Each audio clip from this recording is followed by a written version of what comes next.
Assalamualaikum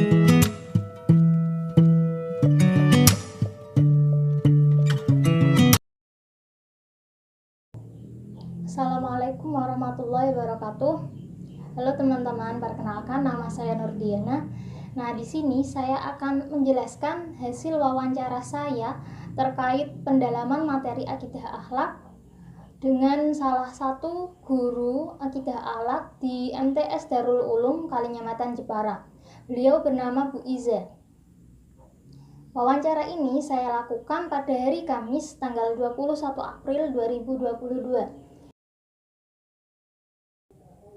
Nah, yang saya tanyakan pertama yaitu terkait sumber referensi atau buku materi akidah akhlak yang dipakai siswa di MTS tersebut.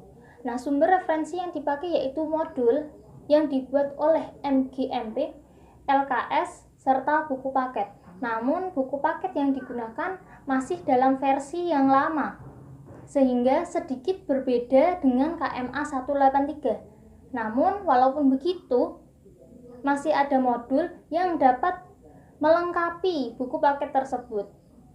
Nah, sedangkan sumber referensi atau buku yang digunakan oleh guru yaitu modul dan juga buku paket terbitan Erlangga yang sudah sesuai dengan KMA 183. Selanjutnya yaitu cara agar Ibu Iza mendalami materi agar lebih paham sebelum menjelaskannya kepada siswa.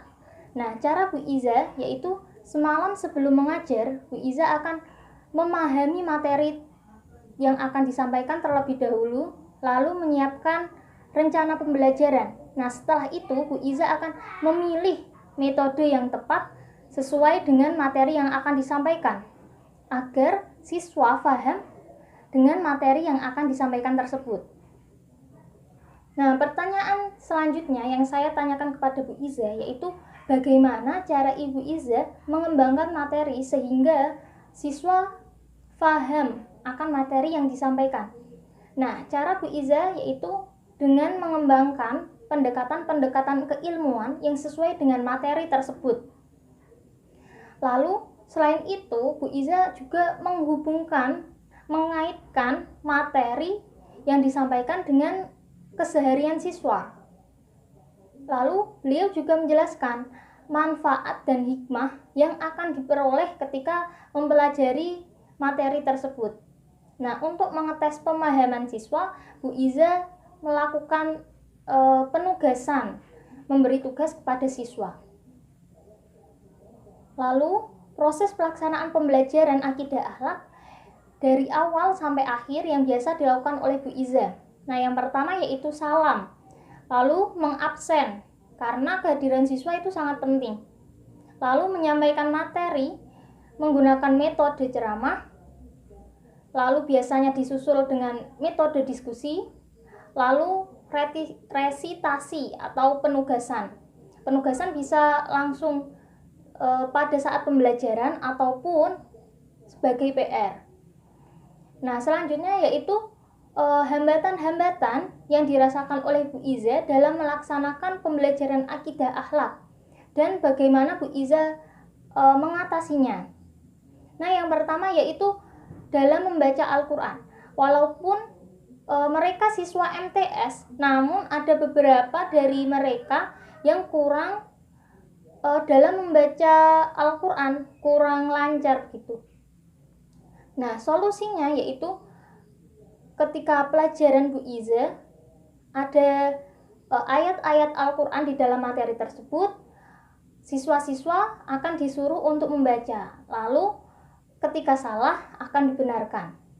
Nah, hambatan yang kedua yaitu sikap yang terkadang kurang baik masih dilakukan walaupun tahu kalau sifat tersebut adalah sifat tercela. Nah, solusi yang dilakukan Bu Iza yaitu dengan menegur dan menasihati siswa yang menerapkan akhlak tercela tersebut dengan cara yang halus seperti itu. Nah, yang ketiga yaitu dalam penugasan. Ketika diberi tugas, kadang siswa itu tidak mau mengerjakan atau mengumpulkan tugas tersebut. Lalu solusinya yaitu dengan memberi punishment atau sanksi biasanya berupa disuruh menghafalkan ayat-ayat Al-Quran sehingga murid tersebut jera. Nah, hambatan yang keempat yaitu tentang pemahaman siswa, karena tidak semua siswa mampu memahami materi yang disampaikan oleh guru. Nah, solusinya yaitu apabila materi yang disampaikan sebagian murid tidak paham, maka Bu Iza akan mengulang materi tersebut di depan kelas sehingga dapat didengarkan oleh semua siswa. Nah, apabila materi tersebut kurang difahami oleh satu atau dua siswa, maka Bu Iza akan menerangkan materi tersebut secara individu dengan cara siswa yang tidak paham tersebut ditanya Ibu Iza, disuruh ke depan, lalu ditanya Ibu Iza, lalu diterangkan kembali. Seperti itu. Nah, yang terakhir yaitu tanggapan Ibu Iza terkait isi materi akidah akhlak. Nah, menurut beliau, isi materi akidah akhlak di dalam modul itu sudah lengkap dan sudah rinci sesuai dengan KMA 183. Namun, isi materi akidah akhlak pada buku paket, karena buku paket siswa tersebut masih menggunakan yang versi lama, maka kurang lengkap dan sedikit berbeda dengan KMA 183. Namun masih ada modul yang dapat digunakan ketika materi yang ada di KMA itu tidak ada di buku paket. Nah, sekarang saya akan menjelaskan keterkaitan antara akidah dan akhlak. Nah, seperti yang kita tahu, akidah merupakan kepercayaan, sedangkan akhlak adalah perbuatan. Seseorang yang mempunyai akidah, maka akidah tersebut akan terlihat dan juga tercermin pada akhlak kesehariannya, pada perbuatan kesehariannya. Jika seorang itu baik dalam berperilaku, baik dalam berhubungan dengan Allah, berhubungan dengan sesama manusia, dan lingkungan sekitar, maka dapat disimpulkan bahwa orang tersebut mempunyai akidah yang baik pula.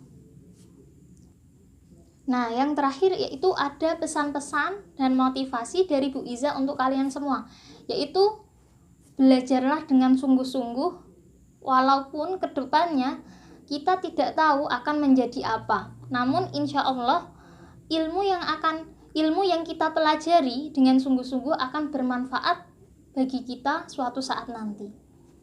Sekian dari saya. Bila ada salah kata, saya mohon maaf. Wassalamualaikum warahmatullahi wabarakatuh.